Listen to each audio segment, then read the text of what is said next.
कल दोपहर को भोपाल में प्रधानमंत्री नरेंद्र मोदी ने यूनिफॉर्म सिविल कोड को लेकर जब ऐलान किया तो उसके बाद से अब तक, जब 5 बज रहा है इस वक्त, उस समय तक 3 महत्वपूर्ण घटनाएं घटी इसी संदर्भ में। पहली घटना घटी कि प्रधानमंत्री के बोलने के कुछ ही घंटों के भीतर केंद्रीय गृह मंत्री अमित शाह ने केंद्र के कानून मंत्री, विधि आयोग के अध्यक्ष और कानून मंत्रालय के सचिव के साथ एक महत्वपूर्ण बैठक की और समझा जाता है कि उस बैठक का एजेंडा यूसीसी ही था। प्रधानमंत्री ने जब इस बात का ऐलान कर दिया कि एक देश में, एक परिवार में 2 कानून कैसे चल सकते हैं, तो एक मैसेज हो गया पूरे सिस्टम को कि प्रधानमंत्री चाहते हैं कि यूनिफॉर्म सिविल कोड जल्द से जल्द लाया जाए। तो उसकी तैयारियों को गति देने के लिए एक बैठक कल रात हुई, कल शाम, और रात होते होते एक इमरजेंसी बैठक हुई मुस्लिम पर्सनल लॉ बोर्ड की। वो बैठक कितनी अहम थी वो इस बात से अंदाजा लगाइए कि 3 घंटे से ज्यादा चली वो बैठक। ये भी प्रधानमंत्री के बोलने का ही असर था कि मुस्लिम पर्सनल लॉ बोर्ड को लगा कि ना, अब ये मामला हवा में नहीं है, अब यूसीसी जमीन पर दिख रहा है, किसी भी क्षण दरवाजा खटखटा देगा यूनिफॉर्म सिविल कोड। क्योंकि अगर ऐसा नहीं होता तो नरेंद्र मोदी भरे मंच से देश दुनिया के सामने ये बात नहीं रखते। तो मुस्लिम पर्सनल लॉ बोर्ड की बैठक में सारे इस्लामिक स्कॉलर जुड़े, धर्मगुरु जुड़े, और तय हुआ कि भाई अब चलना चाहिए हम लोगों को लॉ कमीशन के पास अपनी सिफारिशें लेके, अपने सुझाव लेके, अपनी आपत्तियां लेकर, सिविल कोड को लेकर।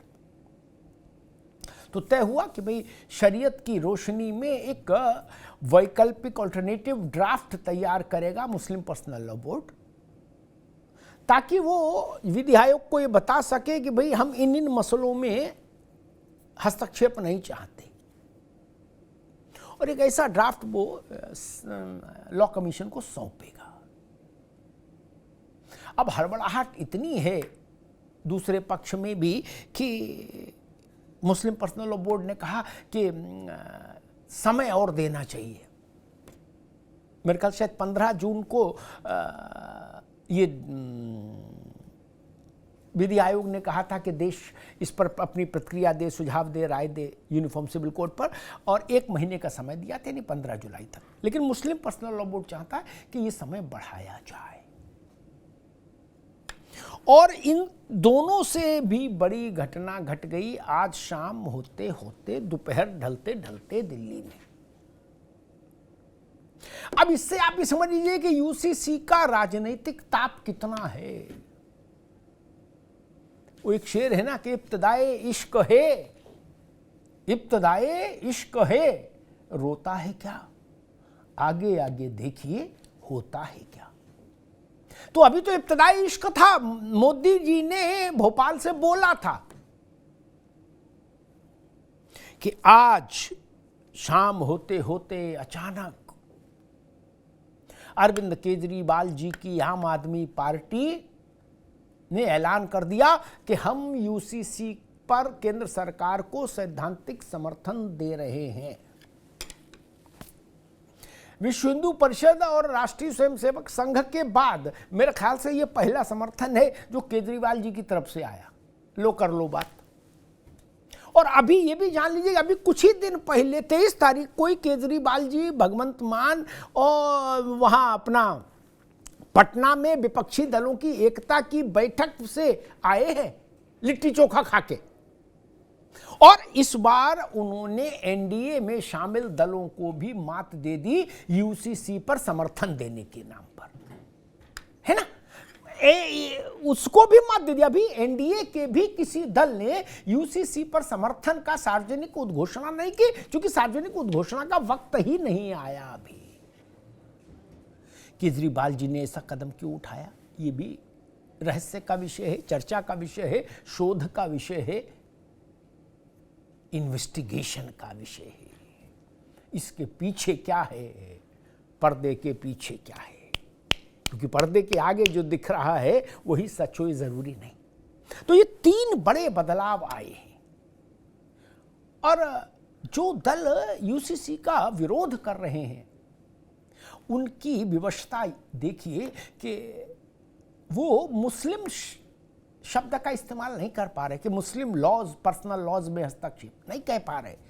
वो कह रहे हैं आदिवासियों को भी समस्या है, यानी वो बंदूक आदिवासी के कंधे पर रख के चलाना चाह रहे हैं, चाहे कांग्रेस हो, चाहे आरजेडी हो, चाहे जेडीयू हो। क्यों? क्या देश में किसी आदिवासी संगठन ने किसी भी राजनीतिक दल से ऐसा कहा है कि हम किसी भी किस्म के यूनिफॉर्म सिविल कोड के खिलाफ हैं?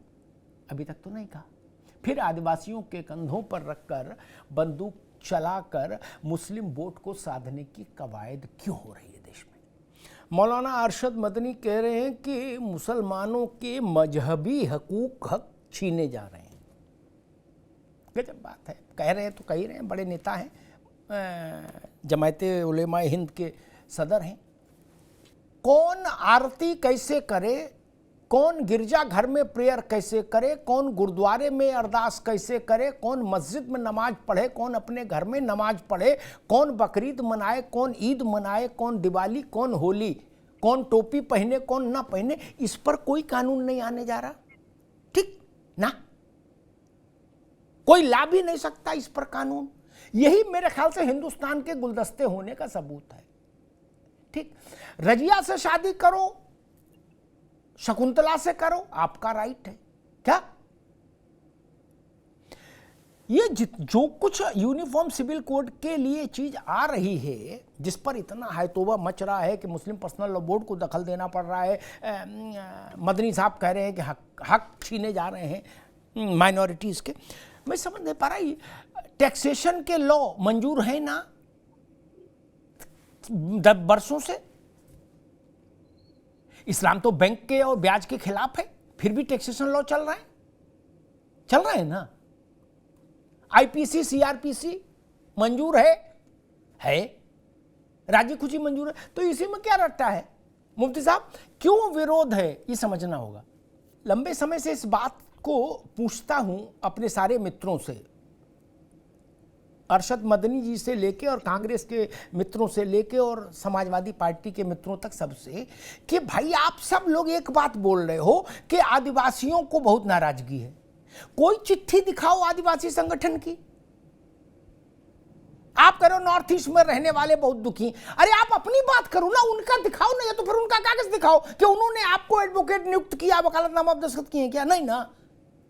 मुझे आज तक किसी आदिवासी संगठन की तरफ से एक आवाज नहीं सुनाई दी, और हर आदमी, लालू प्रसाद यादव बोल रहे आदिवासियों का मसला, अरे भाई लालू जी से मिले आदिवासी जाके? नहीं। मुफ्ती साहब कह रहे मणिपुर का देखो, मणिपुर वाले बोले, अभी नहीं बोला। ठीक, उनको बोलने देना, हम नहीं, उनको बोलने दीजिए ना। उनको तकलीफ होगी, वो नहीं बोलेंगे। अभी आप आरक्षण पर कुछ भी करिए, 19-20, हमारे दलित वर्ग से आवाज आएगी, पिछड़े वर्ग से आवाज आएगी। उनको बोलना, उनकी आवाज सुनी जानी चाहिए, ना कि पार्टियों को बंदूक किसी दूसरे कंधे पर रखनी चाहिए।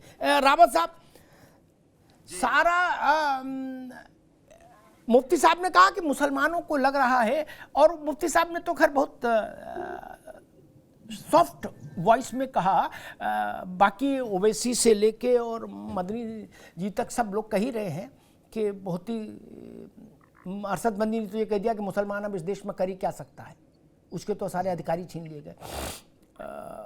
मैं समझना चाह रहा हूं कि मसला, मुझे ऐसा लग रहा है, हो सकती मेरी समझ कम हो, ये 4 शादी का मसला ज्यादा है। ज्यादा नाराजगी इस बात से है कि शादी पर रोक ना लगाओ, शादी चलने दो। मुफ्ती साहब की नजर करता हूं एक जानकारी, शरीयत में निकाहनामा है बस, ठीक ना, आपकी प्रैक्टिस में। लेकिन जब आप विदेश जाते हैं पति पत्नी बन के, तो वो कहते हैं रजिस्ट्रेशन कराओ। सरकार के उसमें, है ना? आप बैंक में कोई फार्म भरते हैं, लोन लेते हैं, वहां शरीयत के हिसाब से तो कोई मामला बनता नहीं कि जी शरीयत तो कहती बैंक का खाता ही बैंक ही का कोई कॉन्सेप्ट नहीं है, फिर लोन ऐसा तो है नहीं कि नहीं, ना लोन ले ना लोन दो।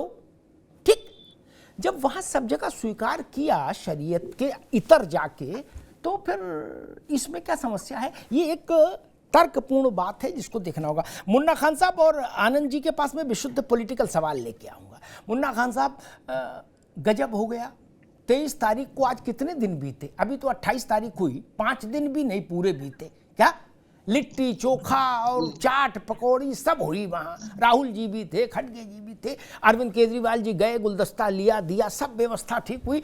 आज उन्होंने यूसीसी का समर्थन कर दिया, अरविंद केजरीवाल की पार्टी ने। आप 5 दिन भी तो ये होल्ड नहीं कर पाए एकता। बताइए आप कैसे देश भरोसा कर ले कि 24 तक आप एकता बना के रख पाएंगे?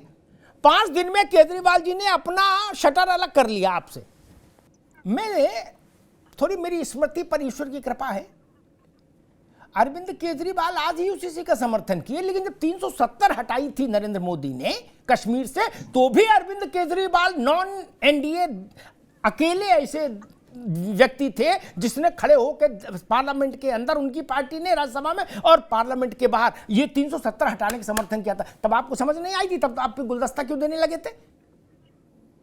फिर आप उनको दावत पर क्यों बुलाने लगे थे?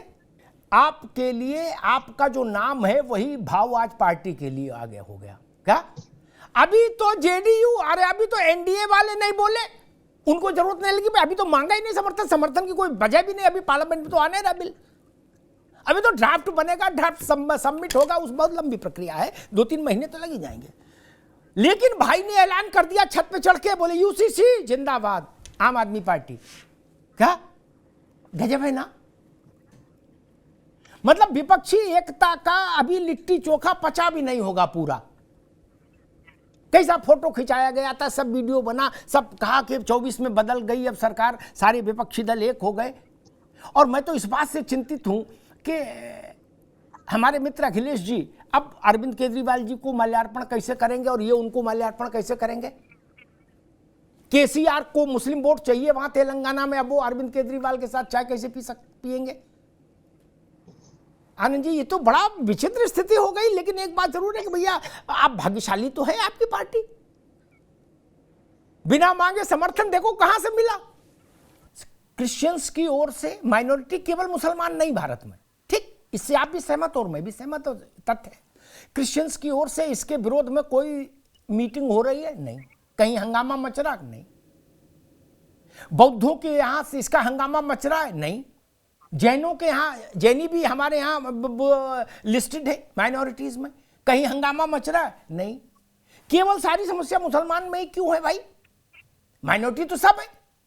और किसी के पूजा पद्धति में जब हस्तक्षेप नहीं है शासन का, विधि का, कोई 5 बार पढ़े नमाज, कोई 1 बार पढ़े, कोई दिन भर पढ़े, कोई कतई ना पढ़े, ये उसका मन, इसका ऐसा तो कोई नियम बन नहीं रहा। नियम बन रहा है शादी का, तलाक का, भरण पोषण का, संतान के अधिकार का, संतान के गोद लेने की विधि सम्मत व्यवस्था का, यही ना। और सारी शादियां रजिस्ट्रेशन में जाएं, उसके थ्रू जाएं। और तीसरी बात यह कि बच्चियों की शादी की देश भर में एक आयु हो, एक अवस्था हो, इतनी सी तो बात है। मौलाना साहब, इसमें क्या समस्या है? दुनिया के जितने भी धर्मों के पर्सनल लॉज हैं, सब में है। भारत को इस बात पर गर्व है कि जब पूरा देश हिंदू पर्सनल लॉज में उलझा था, जकड़ा था सदियों से, एक झटके में हमने उन सब को किनारे कर दिया और एक कानून के दायरे में खुद को इस देश की 85% आबादी ने खड़ा कर लिया। जवाहरलाल नेहरू के कहने पर हिंदू कोड बिल लागू कर दिया। सारे पर्सनल लॉज में संशोधन हुए, इस्लाम ने खिड़की नहीं खोली। अगर खिड़की खोल दी होती कभी, तो आज ये स्थिति ही नहीं पैदा होती। आप अड़े रहे कि नहीं, हम खटोला यहीं बिछेगा, यही स्थिति है। यही दुनिया के मुफ्ती साहब, 1 मिनट रुक जाइए, जब आपका अवसर आए तो बताइएगा। दुनिया के, आप भारत तो इस्लामिक देश नहीं है, भारत इस्लामिक देश नहीं है, हिंदू राष्ट्र भी नहीं और इस्लामिक देश भी नहीं, लेकिन जो 100% इस्लामिक देश हैं उन्होंने भी अपने पर्सनल लॉज खोल दिए तब। और जिनको यहां यह आपत्ति है कि हिंदुस्तान में शरीयत पर में हस्तक्षेप हो रहा है, आप ब्रिटेन जाते हैं, आप अमेरिका जाते हैं, आप फ्रांस जाते हैं, वहां शरीयत लागू है, वहां जाते हैं सिर झुका के नौकरी भी करते हैं, छोटी बड़ी, वहां तो कोई हल्ला नहीं मचाता। हल्ला मचाओगे डिपोर्ट कर देंगे, डिपोर्ट कर देंगे वीजा कैंसिल करके।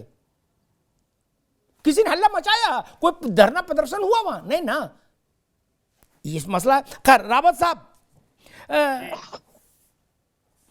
बार बार कहा जा रहा है कि, और मुझे लगता है ये एक चातुर्य है, जैसे लालू प्रसाद जी की पार्टी भी कह रहे, उसके मन में क्या है सबको पता, लेकिन वो सामने बोल रही है हम तो आदिवासियों के लिए चिंतित हैं, हिंदू फिरके में जो तमाम वर्ग हैं, और ऐसे ही ज्यादातर लोग बोल रहे हैं। और कई मुस्लिम लीडर्स भी, ओवैसी जैसे लीडर्स भी बंदूक रख रहे हैं आदिवासी के कंधे पर। मैं आदिवासियों के कुनबे से विरोध ही नहीं अभी तक ढूंढ पाया कि किसी आदिवासी समूह ने कहा हो कि भाई ये ऐसा यूनिफॉर्म सिविल कोड आ जाएगा तो हम लोग दुखी हो जाएंगे। फिर ये क्या मसला है, बहस को पॉलिटिकल दायरे में ले जाऊं। उससे पहले एक बात और कहूं, वो भी मुफ्ती साहब के संज्ञान के लिए।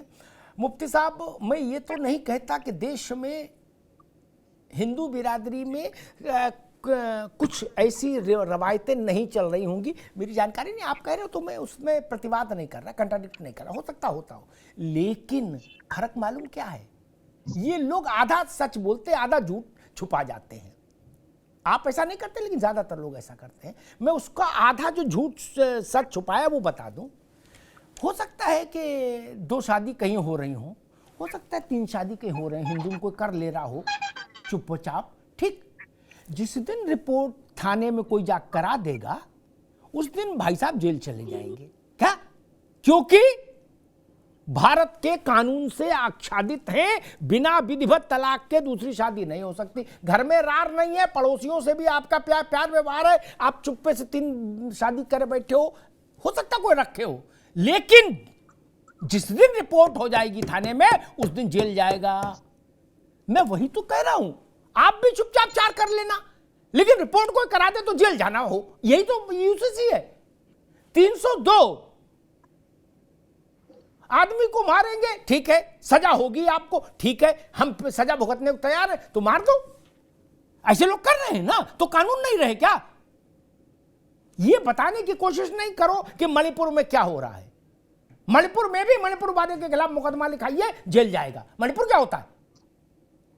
कहीं एग्जम्पशन नहीं है, ठीक। अब रुकना होगा। मुन्ना खान साहब, मुफ्ती साहब ने एक बात कही, उन्होंने कहा कि अग्निहोत्री जी, कल जो प्रधानमंत्री ने पटना में 20 लाख करोड़ का तबसरा किया है, ये उसी का नजला है जो गिर रहा है। पहला विकेट केजरीवाल जी का। मामला ऐसा है क्या? तो फिर एकते ही बेकार हो गई सब। 20 लाख करोड़ का जो घपला घोटाला है। मैं सिर्फ इतना मित्रवत कहूंगा कांग्रेस से, अब की विपक्षी एकता का कोई कार्यक्रम करना तो ठोक बजा करना। ऐसा ना हो कि उधर आदमी नाश्ता करके इधर आए और आपकी लंका लगा दे।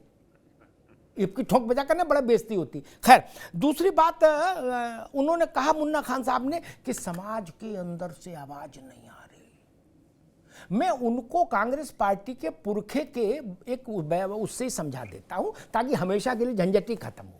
भाई मुफ्ती साहब, जवाहरलाल जी से बड़ा नेता तो कांग्रेस में कोई नहीं हुआ।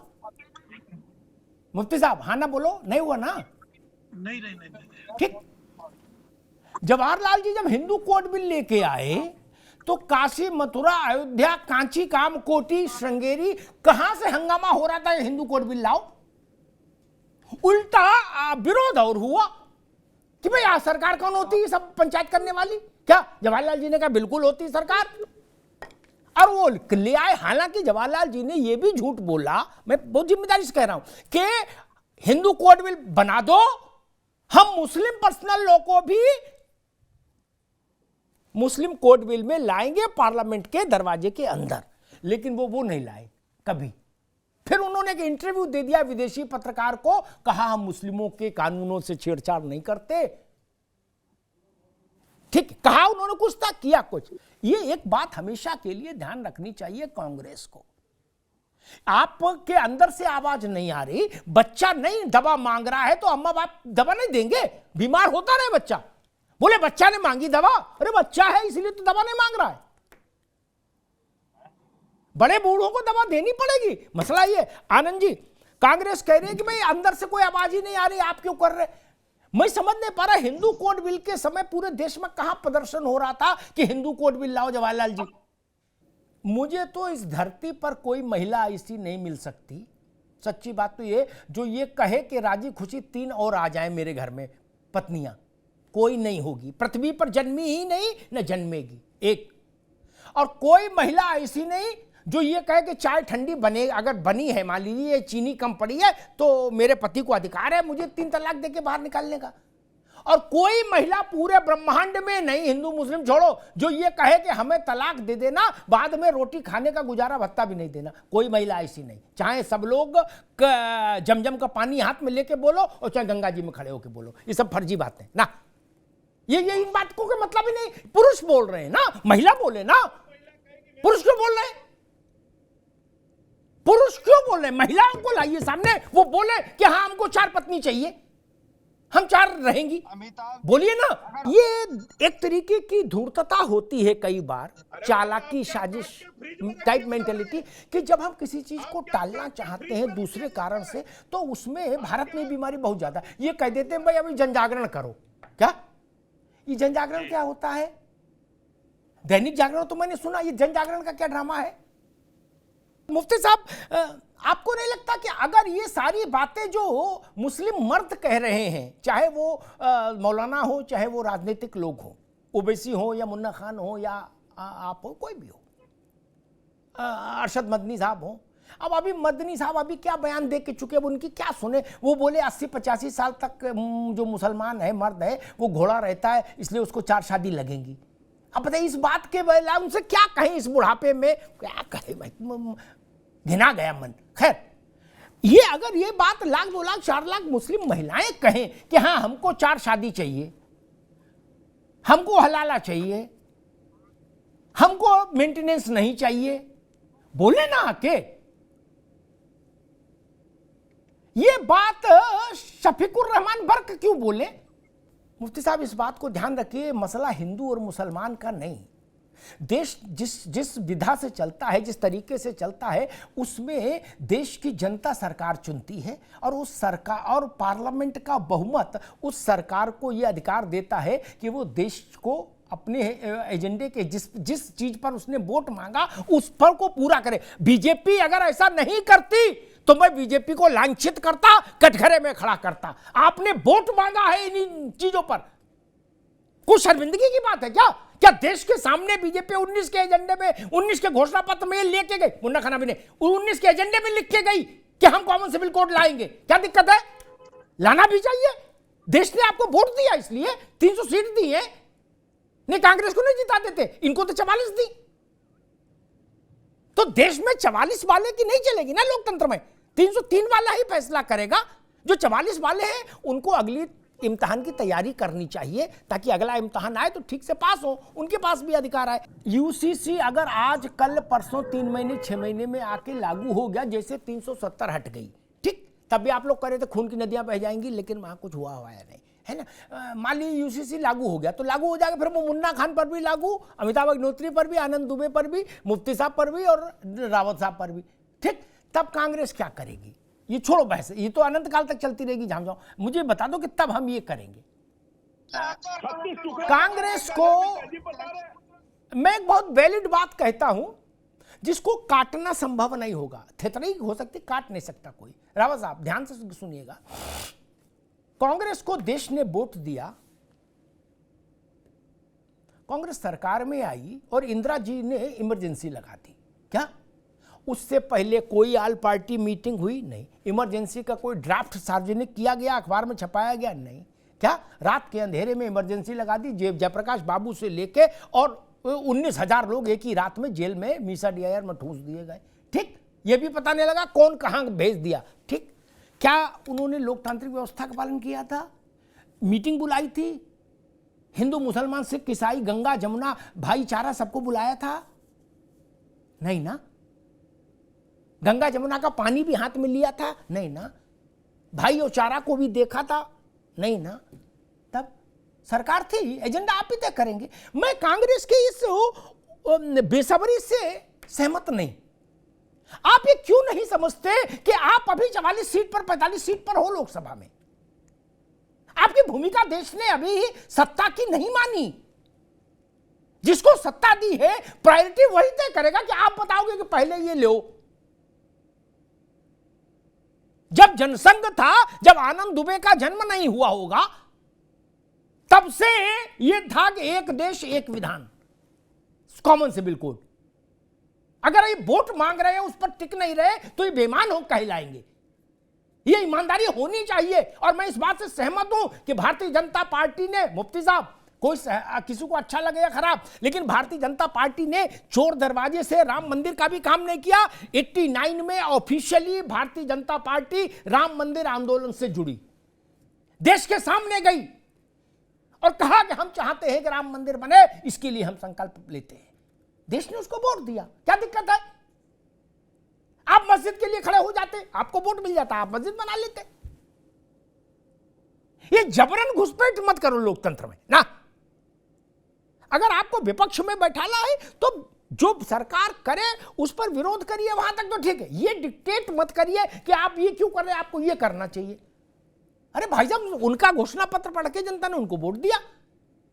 दूसरी बात मैं कहूं, यह मसला वास्तव में हिंदू मुसलमान के बीच का जो लोग बना रहे हैं वो साजिश कर रहे हैं।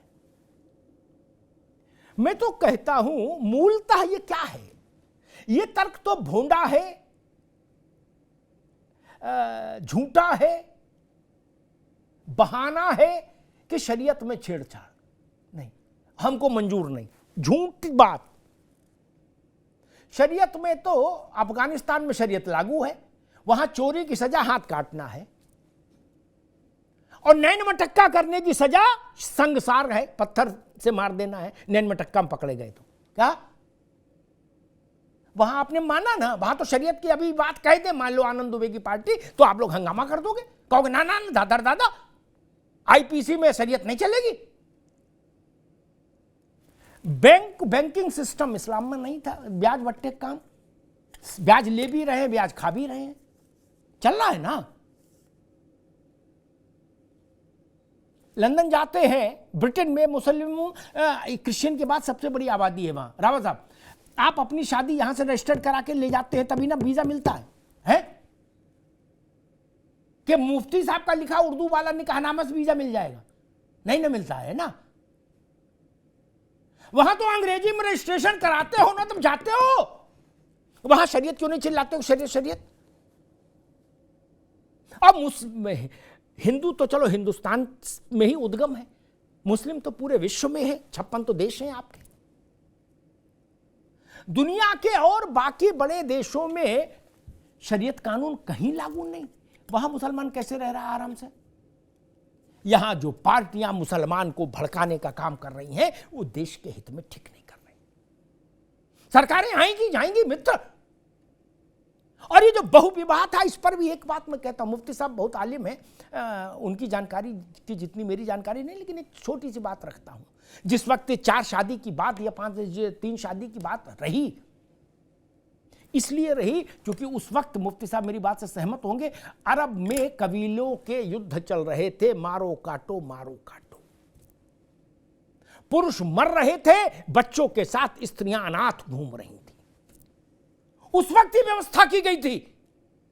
आज मांग रहे मौलाना मदनी 90 साल की उम्र में कह रहे हैं भाई 80-85 तक तो घोड़ा रहते हैं, क्या शादी तो लगेगी? अरे लगेगी कि गजब करते हो यार। लड़की को क्या समझ रहे हो? वो जो अरब के शेख आते हैं हैदराबाद में, उनको भी लठियाने की जरूरत है। चला जा नहीं रहा, कब्र में पैर लटके हैं और सेहरा पहनने का मन कर रहा है, इसलिए कह रहे हो कि यूसीसी लागू ना हो। और शायद किसी ने कहा था, मुन्ना खान साहब ने कहा था कि वहाँ ऐसा हो रहा है, सब जगह हो रहा है। मैं तो कह रहा हूँ सिर्फ यूसीसी का इतना ही उपयोग मान लो कि कोई आदमी अपनी एक बीबी रहते हुए दूसरी को ले आए तो पहली बीबी के पास थाने जाके उसका पिछवाड़ा लाल कराने का कानूनी हक रहे। बस इतनी तो बात कह रहे हैं। आप 4 करो, 4 बार जेल जाने को तैयार हो, भगवान का नाम लेके, अल्लाह का नाम लेके 4 बार करो, कौन रोक रहा है? आप 4 मर्डर करो, 4 बार सजा पाने अगर झेलने के हाथ का कुव्वत है तो 4 मर्डर करो, कर ही रहे अपराधी। अतीक के खिलाफ 100 मुकदमे थे, ठीक है, लेकिन मुकदमा तो हो कम से कम। अभी तो आप मुकदमे से भरी, ये नहीं चलेगा। ना ना ना। मुझसे किसी ने कहा कि एनटी रामाराव ने 90-70 बुढ़ापे में शादी की। यस, लेकिन आप अर्ध सत्य बोलते हैं। यह हो सकता है स्मरण ना रहता हो, हर वक्त हर चीज स्मरण में भी नहीं आती। गूगल ने लोगों की स्मृतियां छोटी कर दी। मैं बताता हूं, एनटी रामाराव से भी ज्यादा उम्र का आदमी शादी करे, मुफ्ती साहब मुझे एतराज नहीं। क्या मदनी साहब भी कर ले, मुझे एतराज नहीं। क्या मेरे उनसे बड़ा मोहब्बत का रिश्ता है, कर ले शादी, कोई दिक्कत नहीं। क्या लेकिन एक बीबी के रहते दूसरी बीबी नहीं आनी चाहिए। क्या यही तो सारी बातें है, सारी कहानी इसी की है। आप 100 साल में करिए शादी, कोई दिक्कत नहीं। शादी की अंतिम उम्र तो कोई कानून बता ही नहीं सकता। मन की मौज है रावत जी, नहीं। आप निगम बोध घाट जाने से 5 मिनट पहले शादी करो, किसके को क्या दिक्कत है? लेकिन ये नहीं हो सकता कि 3 उधर चूड़ी तोड़ रही, चौथी और ले आए, ये नहीं चलेगा ना ना ना ना ना। फिर कानून का राजदंड होना चाहिए, हिंदू हो चाहे मुसलमान हो। प्रभुदत्त ब्रह्मचारी से लेकर बड़े हिंदू नेता उस समय जितने भी थे रावत जी, वो सब लोग जवाहरलाल जब मुस्लिम और हिंदू कोड बिल लाए तो जवाहरलाल नेहरू के खिलाफ थे। क्या जो आज मुस्लिम मुसलमान कह रहे हैं वो बात वो नेता भी कह रहे थे कुछ। क्या कि आप दखल क्यों दे रहे हैं, और दे ही रहे हो तो मुस्लिम को भी लाओ इसमें लपेटे में। मैं लेकिन जवाहरलाल जी के उस कदम के साथ हूं, हिंदू कोड बिल ठीक चीज थी। जब इस देश की 85% आबादी ने अपने सारे पर्सनल लॉज को तिलांजलि दे दी, और ये घाल मेल झूठा प्रचार मत करिए कि गुलदस्ता है, सबको अपने अपने ढंग से रहन सहन की आजादी है, ये प्रचार करने वाले मक्कार हैं। यूसीसी का इससे कोई लेने देना नहीं। आप टुंडे कबाब खाना चाहते हो, टुंडे कबाब खाओ। काकोरी कबाब खाना चाहते हो, काकोरी कबाब खाना। यूसीसी का इससे क्या लेना देना? आनंद दुबे जी हनुमान चालीसा पढ़ना चाहते हो, हनुमान चालीसा पढ़े। आप नमाज करना चाहते हैं, नमाज करिए। इस पर कौन रोक लगा रहा है? ये कैसा प्रचार हो रहा है कि ऐसा लग रहा है कि जैसे किसी एक खास मजहब के धार्मिक क्रियाविधि में कानून हस्तक्षेप कर रहा है ना। मस्जिद के भीतर तो कानून का मसला ही नहीं, आप करिए जो करना है। लेकिन मस्जिद के भीतर कोई किसी का सिर फोड़ देगा मौलाना मुफ्ती साहब, तो आईपीसी लगेगी। क्या वो नमाज के नाम पर बरी नहीं होगा? और मंदिर के अंदर भी कोई सिर फोड़ देगा उसके खिलाफ भी आईपीसी लगेगी 307 इरादा कत्ल। रावत जी ठीक कहा ना? ये छूट किसी को नहीं मिलनी चाहिए। और फिर अंत में मैं कहता हूं, मैंने ट्रिपल तलाक के समय भी ये बहुत भावुक बात कही थी कि किसी बाप की नजर से देखिए जिसकी बेटी के साथ ऐसा हो जाए। आज फिर कहता हूं, बाप की नजर से सोचिए मुफ्ती साहब। ये पार्टियां आएंगी जाएंगी, आपने बड़ी अच्छी बात कही, जो भ्रष्टाचारी पार्टियां हैं ये क्या किसी के साथ निभाएंगी? ये तो मतलब परस्त पार्टियां हैं, लूट खसोट करने वाली। बाप की नजर से देखिए, हमारी बेटी जिस घर में हो उस घर में 3 और महिलाएं पत्नी के रूप में आ जाएं, हमारी बेटी के दिल पर क्या बीतेगी मुफ्ती साहब? हिंदू हो मुसलमान छोड़िए एक मिनट के लिए, आदमी पहले है बाद में हिंदू और मुसलमान हुआ दोस्त, क्या बीतेगी? हमारी बेटी रिक्शे में बैठकर अपनी अटैची लेके घर आ जाए और कहे कि हमारे चाय में चीनी ज्यादा पड़ गई थी तो हमारे शौहर ने तलाक दे दिया। क्या बीतेगी दिल पर। और जिस बाप की आंख में आंसू ना आए फिर वो बाप कहलाने लायक नहीं, उसको भी गंगा में डूब के मर जाना चाहिए, जो इस पर भी राजनीति करे। मैं भाजपा के तमाम चीजों से सहमत असहमत होता हूं, लेकिन इस चीज से मैं सहमत हूं, जितना भाजपा सहमत है यूसीसी से उससे ज्यादा मैं सहमत हूं। ये देश को सहमत होना चाहिए। अपनी बेटी की तरह सोचकर देखिए मित्र, बेटी की तरह। मुफ्ती साहब ने कहा कि हमारे यहां संतान को उत्तराधिकार में अधिकारों के मसले पर थोड़ी भ्रम है। मैं बहुत अदब से कहूंगा मुफ्ती साहब, जवाहरलाल जी महिला को, बेटी को पिता की संपत्ति में अधिकार का जो संशोधन लेके आए थे, क्या वो अच्छा है? मैं फिर कह रहा हूं, मैं उस संशोधन के साथ तब भी और आज भी आगे भी रहूंगा। जवाहरलाल जी को धन्यवाद। लेकिन वो उस वक्त तात्कालिक वजह इंदिरा गांधी थी। क्या उनके एक ही संतान थी, इंदिरा गांधी को राइट्स मिले, इसलिए जवाहरलाल जी वो कानून लाए थे। लेकिन अच्छा है कानून।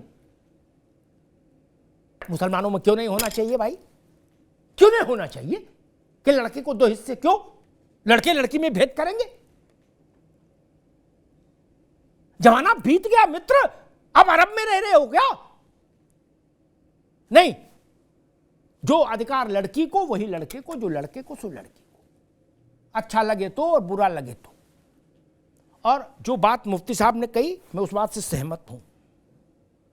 मुफ्ती साहब बहुत आलिम आदमी हैं, बहुत सेंसिबल आदमी हैं, प्यारे आदमी। उन्होंने ठीक कहा कि भाई हम अपना विरोध दर्ज कराएंगे, बाकी तो पर हुकूमत है, लाना चाहेगी तो ले। यस, ले भी आना चाहिए।